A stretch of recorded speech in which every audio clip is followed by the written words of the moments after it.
स्वागत है आप सभी लोगों का। और आइए आज अपने लोग जीव विज्ञान का एक छोटा सा पॉइंट पढ़े, खाद्य जाल। क्या पढ़ेंगे आज अपने लोग? खाद्य जाल, या इंग्लिश मीडियम वाले इसी को क्या बोलेंगे? Food web. तो ये भैया खाद्य जाल क्या होता है? तो देखिए, जाल शब्द आ गया। जाल जिसको इंग्लिश में नेट बोलते हैं या वेब बोलते हैं, मतलब जाल जैसी कोई संरचना बने तो वो जाल है। और किसकी संरचना बननी है? खाद्य की, मतलब आहार श्रृंखला की। आहार श्रृंखलाएं जब आपस में जुड़ जाती हैं तो उसी को हम खाद्य जाल कह देते हैं। खाद्य श्रृंखलाओं के जुड़ने से, खाद्य श्रृंखला अपने लोगों ने पीछे की क्लास में पढ़ी है। खाद्य श्रृंखला क्या है? खाद्य श्रृंखला जीवों के किसी पारितंत्र में जीवों के जीवित रहने का एक क्रम है। क्या? आहार श्रृंखला या खाद्य श्रृंखला। एक जीव दूसरे जीव को खाता है। पेड़ पौधे सूर्य के प्रकाश की मदद से ऊर्जा का निर्माण करते हैं, ये उत्पादक कहलाते हैं। इनको कोई खाता है, फिर उनको कोई खाता है, फिर उनको कोई और खाता है। इस प्रकार से जीवों के जीव जो है किसी पारितंत्र में जीवित रहते हैं एक दूसरे को खा करके। जब एक दूसरे को खा करके ये जीव जीवित रहते हैं तो यही बनाते हैं आहार श्रृंखला। अर्थात आहार श्रृंखला क्या है? आहार श्रृंखला किसी पारितंत्र में जीवों के, किसी भी जीव के जीवित रहने का एक क्रम है जिसमें ऊर्जा का प्रवाह होता है। अर्थात ऊर्जा पेड़ पौधों से लेकर के, उत्पादक से लेकर के उपभोक्ता तक पहुंचती है। यही आहार श्रृंखला है। तो मतलब आहार श्रृंखला में कौन कौन आएंगे? उत्पादक, हरे पेड़ पौधे, और उपभोक्ता, शाकाहारी जन, मांसाहारी जन।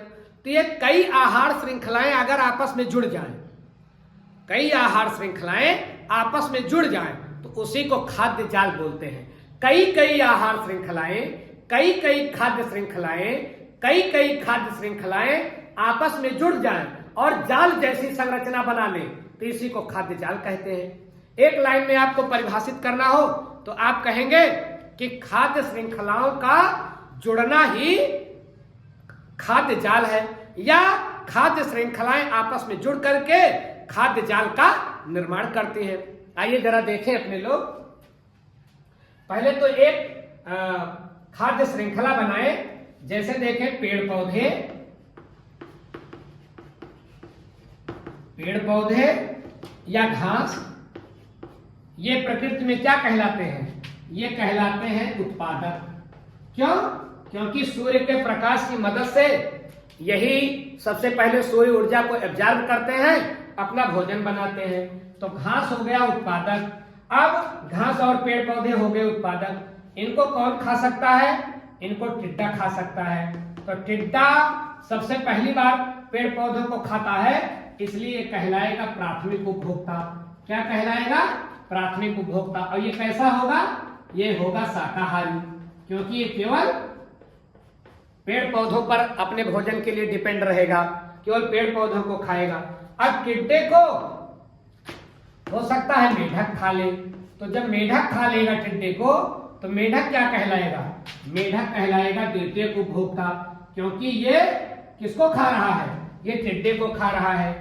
और ये निश्चित रूप से क्या होगा? मांसाहारी, क्योंकि ये टिड्डे को अपना भोजन बना रहा है। और मेढक को हो सकता है सांप खा ले। अब सांप क्या हुआ? सांप हुआ तृतीयक उपभोक्ता, ये भी मांसाहारी है। सांप को हो सकता है बाज खा ले। तो बाज क्या हुआ? बाज हुआ चतुर्थ उपभोक्ता, और ये भी क्या होगा? मांसाहारी होगा। तो ये जो अपने लोगों ने पढ़ा कि पेड़ पौधे या घास, इनको टिड्डा खाएगा, टिड्डे को मेढक खाएगा, मेढक को सांप खाएगा, सांप को बाज खाएगा। तो ये क्या बन रहा है? पेड़ पौधे से ऊर्जा किसमें पहुंची? टिड्डे में, टिड्डे से मेढक में, मेढक से सांप में, सांप से बाज में। तो भैया ये कहलाती है आहार श्रृंखला। अब एक जीव ही तो दूसरे जीव पर निर्भर है अपने जीवनचर्या को चलाने के लिए, अपने जीवन को चलाने के लिए हर जीव एक दूसरे पर डिपेंड है। तो ये कहलाता है आहार श्रृंखला या खाद्य श्रृंखला।